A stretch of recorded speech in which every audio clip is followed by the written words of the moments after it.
Clover honey, 16 ounces. Raider Farms Berry Trio, 3 pounds. Rio bought those for me last night.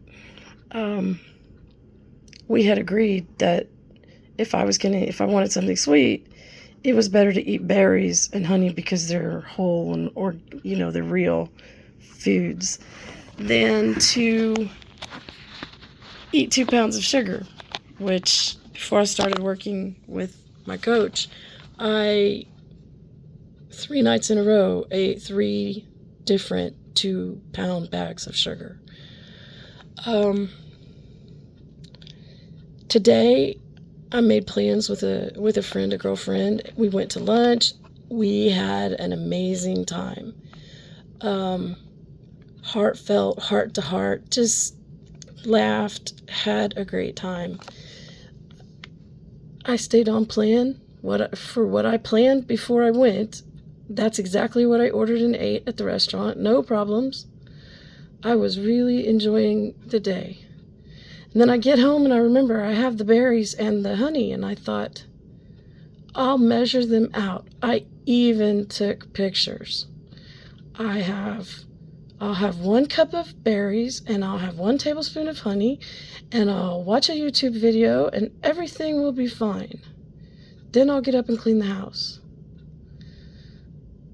3 pounds of berries later and 1 pound of honey later, I woke up on the sofa and who knows how many YouTube videos were playing while I was asleep.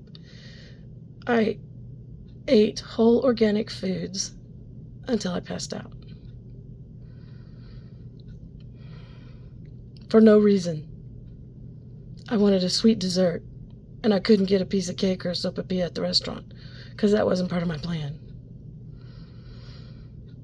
This is the face not only of binge eating, it is the face of addiction. It is the addiction of more. I want more of whatever it is. If it's alcohol, I want more. I want the whole bottle. If it's drugs, I want more. I want the whole thing. If it's cake, I want the whole cake. If it's berries, 3 pounds of berries and 1 pound of honey. Who does that? Somebody that's struggling with more. I didn't have my quiet time this morning. There were lots of things going on in the night. Didn't sleep well. I could blame this on all kinds of things, and in the past I have. But the reality is,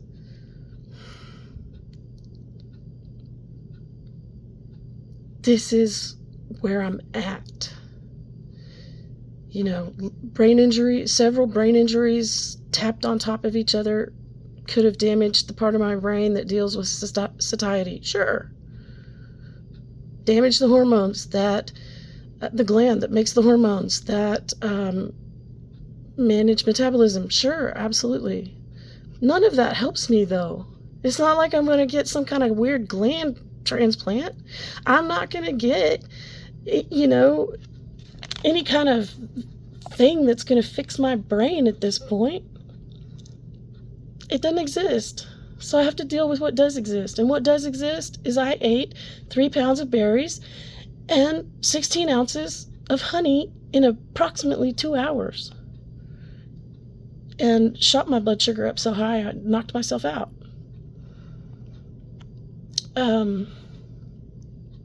So, when my coach got home, yes, pretend you didn't hear that. I started talking to him. I'm like, I think the honey has to go. And he was shocked. But when I explained it, he's like, okay, so let's take honey out. Why does the honey have to go and not the berries? Well, I don't know if the berries have to go or not.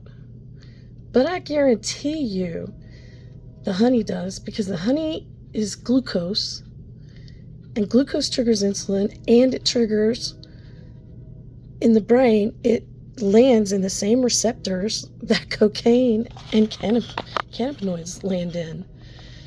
So it triggers the more. I gotta have more. Berries with nothing on them may or may not. I'll have to see. If they do, I'll have to consider.